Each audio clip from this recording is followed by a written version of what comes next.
Salut les Toukouvorts. Et voilà, c'est arrivé. C'est la fin de Garou Vanishinai avec son 24e épisode.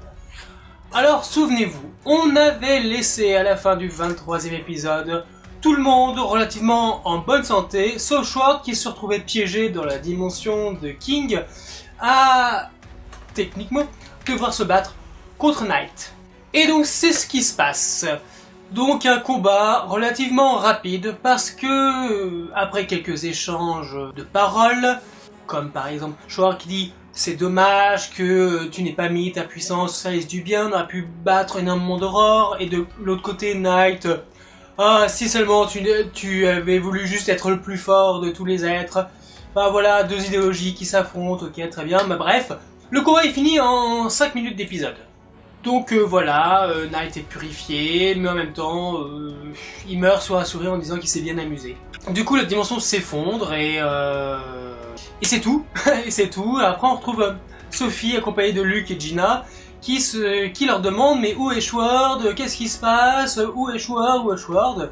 Gina essaie de la calmer et Luke sort son flingue et accomplit la promesse qu'il a fait à son ami Schwartz, c'est-à-dire grâce à une pluie de l'oubli, vous savez, moi j'appelle ça comme ça, il va faire oublier toute cette aventure à Sophie. C'est très bâtard. La meuf, ça fait 24 épisodes qu'on se la paye, au final vous lui faites oublier tout ça. Génial. Bravo les gars. Bref, on se retrouve ensuite un an plus tard à Russell City, où Sophie a bien grandi. Et quand je dis bien grandi, c'est qu'elle avait 13 ans quand on lui fait perdre la mémoire, techniquement qu'on la revoit à 14 ans, un an après. Elle a plutôt l'apparence d'avoir 17 ou 18 ans. Elle est de retour à l'orphelinat, qu'elle gère à moitié avec sa pote, il y a plusieurs choses qui se passent, et plusieurs fois des espèces de flashs, de déclics, peut-être pour se souvenir. Rien de bien intriguant, jusqu'au moment où, suite à un petit accident, elle se blesse et d'un coup, elle a une vision, enfin je veux dire, ça y est, tac, un déclic, elle va chercher dans ses vieilles affaires, elle trouve son vieux pull et à l'intérieur il y a le collier. Rien qu'en tenant ce collier, eh bien, elle commence à rembobiner sa mémoire, enfin, se souvenir de tout. Gina, Luke, Schwartz, les aurores, tout ça. Bref, la mort de Martine, qui n'est pas mort 4 ans dans un accident de voiture ou dans un accident tout court, mais tué par un aurore. Enfin bref, tout ça. Du coup, elle se précipite au dîner, la planque de Schwartz. Tout ça pour en fait ne pas le retrouver, mais retrouver Gina. Gina qui en même temps est devenue moche. Et bien oui, hein, la pluie de l'oubli n'a pas pu faire tout oublier, fait perdre la mémoire à la fille qui a sauvé le monde. Super. Bref, discussion, au moins Sophie apprend que Schwartz va très bien, même s'il est pas là, donc on se dit, waouh, il est encore coincé dans le monde virtuel, blablabla.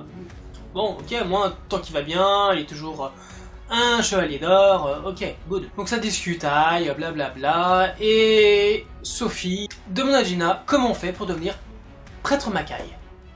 Donc du coup, bien Sophie veut rester dans ce monde et veut apprendre justement à devenir une prêtresse Makai. Donc a priori, au vu de la continuité de l'épisode, bien Gina a l'air d'accepter. À côté de ça, on voit un peu ce que deviennent à peu près tous les personnages. Donc par exemple, Mefan qui gère toujours le restaurant de son grand-père avec tact. Le grand-père qui, lui, continue à fumer sa pipe dehors, tranquillou. Mefan qui s'inquiète pour Luke, qui rougit même. Donc voilà, on savait, hein, moi je vous l'avais dit, hein, si vous vous souvenez des Epiview, mais pour moi, Mefan, elle avait un truc avec Luke, ami d'enfance, hein, ça crée des liens évidemment. Donc voilà. En parlant de Luke, on le voit, il est à Paris! Et il est enfin chevalier! Donc voilà, après, quelques petites choses, très drôles, hein. Les 3 cuisiniers qu'on voyait là, machin, en fait, c'est des purs beaux gosses. Ah oui, et aussi, on voit Bishop qui, maintenant qu'il est libéré donc de la contrainte de l'anneau, va chercher encore un nouveau lieu à s'amuser. Donc, à suivre. Rien de bien transcendant, et l'épisode se finit en fait sur une chasse d'eau qui se tire et Schwartz qui en sort, vraisemblablement en ayant mal au ventre parce que le patron du dîner teste ses nouvelles recettes sur lui. Et donc du coup l'épisode se finit sur Schwartz et Sophie qui se voient et Schwartz qui retourne aux toilettes. Donc en gros, ben, la fin de la série, eh bien, Sword finit sur le trône. Et je revendique totalement cette blague pourrie.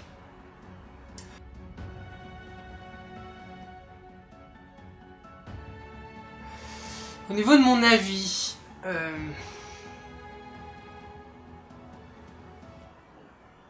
cet épisode, ce dernier épisode, est mal construit, mal documenté, mal informé. Il n'y a rien. Il n'y a absolument rien. Ce que techniquement, devrait tenir en 5 minutes à la fin d'un dernier épisode, tient en 15 minutes. C'est-à-dire qu'on a 5 minutes où Sword et Knight vont s'affronter, Sword gagne, bute Knight, et du coup, un an après, et pendant 15 putains de minutes, on va voir cette conne de Sophie dont j'en ai absolument rien à battre. Oui, d'accord, c'est l'héroïne de la série, mais c'est pas une bonne héroïne. C'est...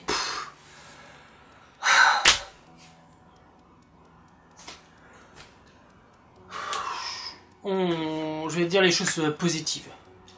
J'avais raison, Sophie et Gina ont ce lien qui fait que, eh bien, Sophie va être entraînée par Gina pour devenir prêtresse Makai. Je l'ai dit plusieurs fois, je m'en doutais, c'est arrivé, voilà, c'est cool. Luke est enfin Makai Kishi, chevalier Makai, c'est génial.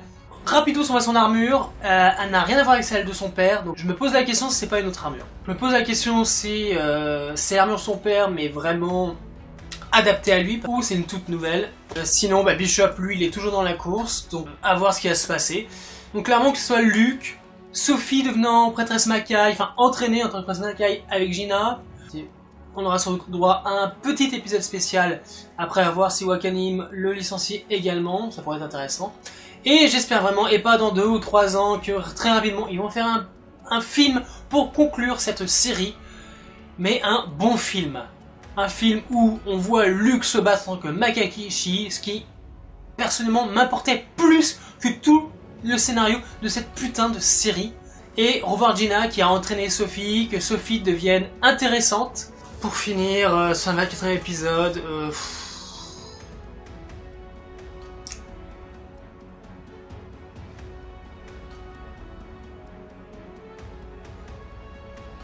Allez voir du vrai Garou. Parce que ça, ce n'est pas du Garou. Et ça ne le sera jamais. Donc du coup, Garou Vanishing Line...